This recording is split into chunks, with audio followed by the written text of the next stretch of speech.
ಶಿವ ಗೆದ್ದ ಮುನಿ ಜೀವ ಕಾಯೋದಣಿ ಮಣ್ಣು ನಿನಗೆ ಚಿರಋಣಿ ಯಮನ ತಡೆಯೋ ರಾಜನಿ ಧರೆಗೆ ಒಲಿದ ಸೌಭಾಗ್ಯನಿ ಕೋಟಿಗೊಂದು ಮನೆತನವೋ ದಾನವೇ ಇವರಿಗೆ ಸಿರಿತನವೋ ನ್ಯಾಯ ನೀತಿಗೆ ಕನ್ನಡಿಯೋ ಸತ್ಯ ಧರ್ಮಕ್ಕೆ ಮುನ್ನುಡಿಯೋ. ಧರ್ಮದ ಪಾಲನೆ ಮಾಡುವವರು ಧರ್ಮದಾತರು. ಅವ್ರು ಯಾರು ಅಂದರೆ ಅವರೇ ನಮ್ಮ ಆಯಾಜಾರ್ ಮಾಸ್ತರ್ಗಳು. ಇವರು ಸಮಾಜದ ಮುಖಂಡರು. ಆ ವಿಡಿಯೋನ ನೋಡ್ತಕ್ಕಂಥ ಪ್ರಿಯ ವೀಕ್ಷಕರೇ, ಇವರ ಬದುಕಿನ ದಾರಿಯನ್ನು ಒಂದು ಸಾರಿ ನೋಡ್ಕೊಂಡು ಬರೋಣ ಬನ್ನಿ. ಅಥಣಿ ತಾಲೂಕಿನ ಅಥಣಿ ಪಟ್ಟಣದಲ್ಲಿ ಒಂದು ಸಾಮಾನ್ಯ ಕುಟುಂಬದಲ್ಲಿ ಜನಿಸಿದ ಇವರು ಸಮಾಜ ಸೇವೆನ ಮಾಡ್ತಾ ಇದ್ದಾರೆ. ಇವರು ನೋಡಿದ ಇವರು ಮಾಡಿದ ಕೊಡುಗೆ ಸಮಾಜಕ್ಕೆ ತುಂಬ ಅಪಾರವಾಗಿದೆ.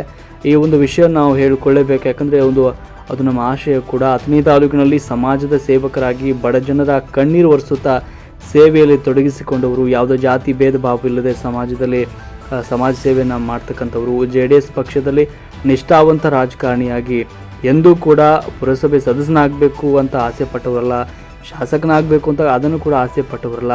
ಇವರೊಬ್ಬ ಸಾಮಾನ್ಯ ಸಮಾಜದಲ್ಲಿ ಚಿಕ್ಕ ಸೇವಕ ಮಾತ್ರ ಅಂತ ತಿಳಿದುಕೊಂಡವರು. ಎಷ್ಟೋ ಬಾರಿ ಅಥಣಿ ಮತಕ್ಷೇತ್ರಕ್ಕೆ ಎಷ್ಟೋ ಬಡ ಜನರಿಗೆ ಯಾವುದೋ ಸಂದರ್ಭದಲ್ಲಿ ಕೂಡ ಇವರ ಹತ್ರ ಹೋದರೆ ಸಾಕು, ನನಗೆ ಕಷ್ಟ ಇದೆ ಅಂತ ಕೇಳಿಕೊಂಡ್ರೆ ಏನು ನಂದೇ ಕಷ್ಟ ಇರುವಂತೆ ಜನರ ಸೇವೆಯಲ್ಲಿ ತೊಡಗಿಸಿಕೊಳ್ತಾರೆ.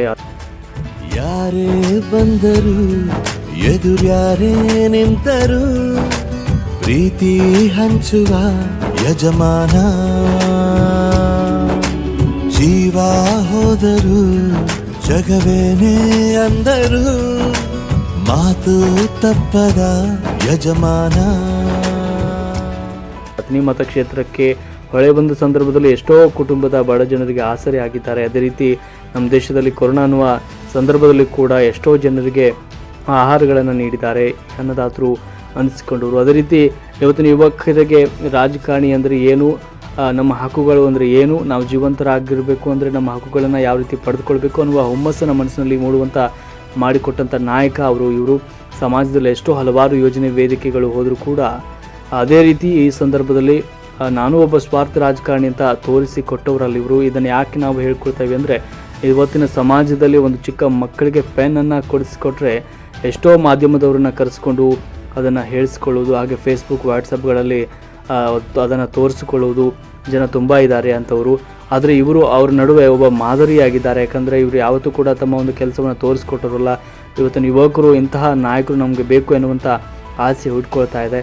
ಮೊದಲೇ ನಮ್ಮ ರಾಜ್ಯದಲ್ಲಿ ಜಾತಿ ಭೇದದ ಆಧಾರದ ಮೇಲೆ ರಾಜಕೀಯ ನಡೀತಾ ಇದೆ. ಆದರೆ ಇವರ ಕುಟುಂಬದ ಹಿಡಿದುಕೊಂಡು ಅಲ್ಲಿಂದ ಇಲ್ಲಿ ತನಕ ರಾಜಕಾರಣಿಯಾಗಿದ್ದರೂ ಕೂಡ ಯಾವುದೇ ಜಾತಿ ಭೇದ ಭಾವ ಅಂತ ಯಾವತ್ತೂ ಕೂಡ ಮಾಡಿದವರಲ್ಲ. ಇವರ ಕೊಡುಗೆಗಳನ್ನು ನೋಡಿಕೊಂಡಾಗ ನಮಗೊಂದು ಕನ್ನಡ ಫಿಲ್ಮ್ ನೆನಪಿಗೆ ಬರುತ್ತೆ. ಯಾವುದಂದರೆ ಅದು ಕರ್ಣನಂತೆ ಇನ್ನೊಂದು ಜೀವಕ್ಕೆ ನೀ ತ್ಯಾಗಿ ಆದಿ ಅನ್ನುವಂಥ ಒಂದು ಶಬ್ದ ನೆನಪಿಗೆ ಬರುತ್ತೆ.